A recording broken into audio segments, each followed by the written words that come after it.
The idea here is what you're about to be taught in this ayah, Allah is suggesting, is one of those things you can never not be conscious of. This is something even if you know, you'll act like you don't know. It'll slip from your conscience. And this is something you have to keep alive in yourself, meaning you have to revisit it, go back to it, think about it over and over again. You had better know. Meaning you had better come to that realization over and over again. This is, some things you can learn about and forget. Like you guys are university students, you do a lot of dhikr of your textbook the day before the exam. And then once the exam is over, you don't know what happened because the pen is already lifted, the semester is over. If you were given the same exam again, inna lillahi wa inna ilayhi raji'un. We all know what happens. But there are some things that you're going to have to go back and review over and over again. And that's what Allah is teaching us here. This is something that needs review. Personally, from you and from me, we have to go back to it. So what is he saying? He's saying, أَنَّمَا الْحَيَاةُ الدُّنْيَا. He says, you had better know that the lowest life, meaning this life that we've been given, the lowest life meaning Allah brought us from the heavens, Adam alayhi salam, to the lowest life which is on this earth. Ad-dunya is actually the feminine form, the feminine superlative form of adna. Adna means lower. Ad-dunya, which is commonly translated as worldly, is actually the lowest possible life. This is the lowest existence we can have. And then we're meant to be higher than this. We're meant to rise up and ascend again. That's the idea. So this life that you and I have been given, it only amounts to the following. Like there's nothing more to this life than what Allah is about to mention. He can basically look at our entire life and say, your life amounts to these few things. These handful of things. So what are these handful of things? He says, number one, your life and mine amounts to nothing more than la'ib, play. He says la'ib, play. And I'll translate these quickly and then stop at them slowly. La'ibun wa lahumun, play and entertainment. What was the first one? Let's see if you're awake. Play. The second one? Entertainment. And lahu also means distraction. So it's two things. It's entertainment and distraction. And you can see why the Arabs use the same word for entertainment that they use for what? Distraction, because entertainment is a form of distraction. You don't want to take something seriously, you want to mentally check out, so you entertain yourself. Then he says, wazinatun, and beauty. Now if the ayah was tazyin, a different word, that would have meant beautification. But zina actually literally just means what? Beauty. So we've got play. What do we have? I forgot. Entertainment or distraction. And then beauty. That's the third thing. وَتَفَاخُرٌ بَيْنَكُمْ. And now this is a loaded term. It's a mutually shared desire to show off to each other. It's a mutually shared drive to one-up the other. And then he says, وَتَكَاثُرٌ فِي الْأَمْوَالِ وَالْأَوْلَادِ. And a mutually shared sense of wanting more and more and more in terms of money and in terms of children. Wanting more in terms of money or assets. Amwal. Amwal, by the way, didn't just mean cash or gold or silver back in the day. Somebody's camel was mal too. Somebody's tent was mal too. Right? So mal is not just money. It's also things you have. Home, car. He says he wants us to think about this phenomenon in life, these distractions and these preoccupations. He wants us to compare them to this analogy that Allah is going to give. Kamathal. He's going to give us an example. And so Allah's way of teaching things is by way of example. One of the most common ways Allah teaches us is by giving us really thought-provoking examples. And this is one of the most beautiful, profound, thought-provoking examples in the Qur'an. So I'll share that with you briefly. He says, كَمَثَلِ غَيْثٍ. The example of everything that's been shared before, it's like perfect rain. The example of perfect rain. أَعْجَبَ الْكُفَّارَ نَبَاتُهُ. That when the farmer, and by the way, there's lots of words in Arabic for farmers, but kafir, which you might think, astaghfirullah, kafir. No, kafir actually means is one of the words for farmer in Arabic. And it's used for when the farmer puts the seed in the ground. Now that's important. Fallah, by the way, another word for farmer, is when he pulls the crop out of the ground. Harvest. The harvester is called a fallah. But the planter is called a kafir. The disbeliever, by the way, is called a kafir because he buries the seed of truth in his heart. But a farmer gets one paycheck per year. A farmer doesn't get a weekly salary. A farmer doesn't get a monthly salary. Farmer gets salary one season. He has to farm, and he has to hope that there's rain, and he has to hope that all of those seeds that he planted are good seeds. They're going to come out, and they're going to come out the right way. Nabatuhu, those farmers that had planted the seed, they look at the little blades of green starting to pop out of the ground as a result of the perfect rain. So now the farmer is very optimistic. This looks like it's going to work. It's going to be a good year. It hasn't grown in its entirety yet, you understand? It's just little tiny nabat. It's just starting to show signs of growth, and yet the farmer is mesmerized. This is going to be awesome. Allah says, ثُمَّ يَهِيجُ. Then that little blade that came out of the ground matures. Then it matures, and you will watch it turn yellow. This is a really strange thing to say. He says it matures, and you will watch it turn yellow. Now the thing is, yellow is an expression for it's gone bad. فَتَرَاهُ مُصْفَرًّا. And if that wasn't enough, ثُمَّ يَكُونُ حُطَامًا. Then it will start drying up, as plants do, and it starts getting crumbled, and it falls to the ground, and it becomes hutam. Hutam in Arabic, you know, like وَمَا أَدْرَاكَ مَا الْحُطَمَةِ. You've heard that before? وَمَا أَدْرَاكَ مَا الْحُطَمَةِ نَارُ اللَّهِ الْمُوقَدَةِ. Right? Hutam in Arabic is when you are walking on the ground and there is maybe remains of a leaf or remains of dried up grass, and they came under your feet, but you didn't even hear it. You know, you at least hear a crunchy sound. You hear nothing because the breaking pieces of it are so fine and so meaningless that you can walk all over it and not even feel a thing. ثُمَّ يَكُونُ حُطَامًا. Now what in the world does this analogy mean? And what does it have to do with playing and entertaining ourselves and beauty? Remember those things in the beginning? It actually has to do with all of them. Allah is teaching us that you human beings, and myself included, we will run after playing. So they have Spider-Man fighting with Venom, and they're bashing each other's faces in, and they have this collection. And later on you find one head is missing, some had has been implemented on him, his hand is missing. And you know, these toys were the most valuable to them, but once they had them, they lost their value. Now there's something else out there that I want. Your kid, I recommend never take your child to a toy store.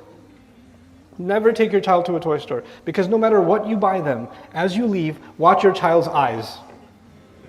Their eyes are on the rest of the $5 million of merchandise still left inside the store. Not the bag that they have in their hand. I will be back for you. You know, we can't be satisfied. What we have turns yellow very quickly. Beautification turns yellow very quickly. Some young man wants to marry a woman. She's the most beautiful thing to him he's ever seen in his life. They get married and he's crazy about her. You're so beautiful. I can't believe you're part of this dunya. I thought this kind of beauty only existed in the akhirah. You know, even when she sneezes and she doesn't cover her mouth, he's like, it's okay. It's like rain from Jannah or whatever, you know. And then 20 years go by. Guess what happens to that marriage? Let me put it to you this way, it turns yellow. So you're walking again and she trips and falls and he says, pick yourself up. Can't take you anywhere, for God's sake. You know, when you have, you know, your first baby. I see people with their first baby, they're so obsessed with them. They're so cute, let me take a picture, let me snap everything they do. And then that same kid, when he's 18, inna lillahi wa inna ilayhi raji'un. How yellow that turns, you know. What Allah is teaching us is you're spending your life running after something that you think will make you happy if you have it. But the moment you have it, but not happiness. You have it, but not contentment. And then something else comes and says, if you just had that, everything would be okay. Some people live their life to get a house. They save and they save and they save and they save. I want to buy a house. I'm going to buy a house. Because once I have a house, they see other people with a house, right? People, when they buy a new house, they give you a tour. This is our bathroom. I know it's a bathroom. This is our kitchen. We cook here. This is, you know, this is our window. And you're like, I wish I had a window. I don't have a window. I want to get a window. And then you tell yourself, my life will be no good until I own a house too. Why am I living in an apartment? Why am I renting a place? I need to own. And once you own, then the plumbing goes bad, and the mold happens, and the foundation is cracked, and the neighbor's a mess, and then the grass is growing too much, and this wall is having a problem, and the electricity is having a problem, and you're like, oh my God, this house is killing me. This house is death. And everybody else comes and says, mashallah, you have such a nice house. And you're like, yes, but it turned yellow a long time ago in your head. It's not what it used to be. Think about what it is that you're running after. Think about what you're preoccupied. I can't answer that for you. What is it that you're thinking that once you have it, you'll be content? Once you have it, things will be okay. Once you have it, you'll be happy. And let me tell you, Allah is telling you and me that all of those things that you think are going to lead to your contentment and your happiness are just an illusion. You're going to watch those things turn yellow before your eyes, before you ever actually get to reap from them. And then it will become worthless, nothingness. What an accurate picture of what it is that human beings run after and tell themselves the false story that if they have this, they'll be okay. So many people live their life not for their own happiness, they live their life based on what they think people will say. Meaning you've made other people your God. I'm sorry to say, for some of you, if you analyze that in yourself, other people dictate what should you say, how should you dress, what should you do, where should you go, where should you marry your children off, which neighborhood should you live in. And it has nothing to do with what will make you happy. It has nothing to do with the right decision. It just has to do with what are other people going to say. The idea of happiness is not a difficult pursuit. You can do almost nothing and be happy. I've met people that say, I say, what makes you happy? And they say, doing nothing. So why is that even a pursuit? You could just stay in bed and stay happy, man. It's all good. You know what Allah is actually talking about in the Qur'an? Allah Azza wa Jalla actually calls for a different kind of pursuit, and that is the pursuit of contentment. And I titled this talk, seeking contentment.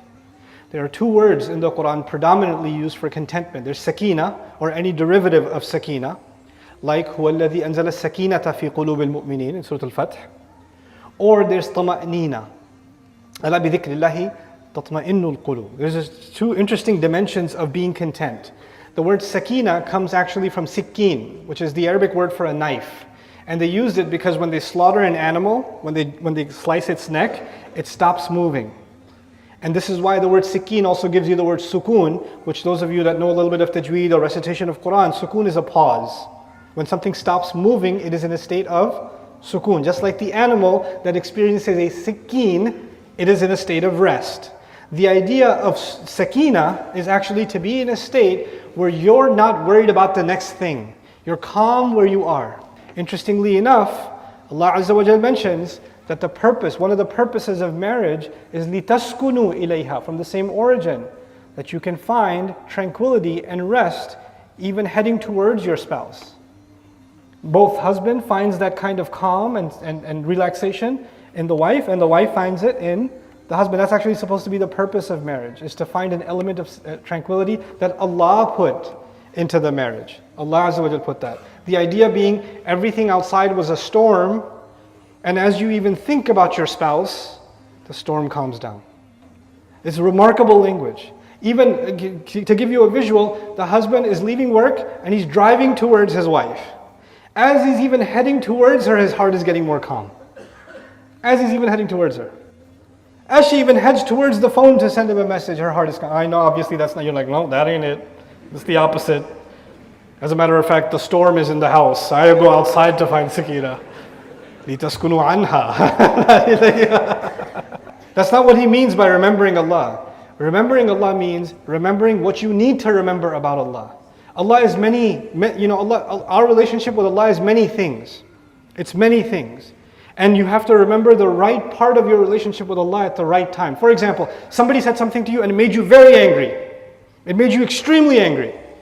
And you're like, turn to your friend, did you hear what they just said? And your friend's like, what's the big deal? What do you mean, what's the big deal? Why aren't you as angry as I am? You heard what they said and you're not upset? This makes me even more upset.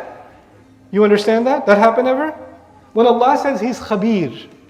Khabir comes from khibra. And they translate this as Allah is knowing. But khibra actually means Allah knows all experience. Allah knows exactly what you experienced. And when Allah heard what somebody said to hurt you, Allah knows exactly what they meant, exactly how it hurt you, exactly the pain it caused. He knows. He knows. And when He knows, when you go to someone who can, human beings, they find calm when they have someone in their life who, when they talk to them, they say, this person understands me. They don't judge me, they just understand me. And I can tell them and they know exactly how I feel. Very fortunate people find that in life and other human beings. But with Allah, you'll always find it. You'll always find it.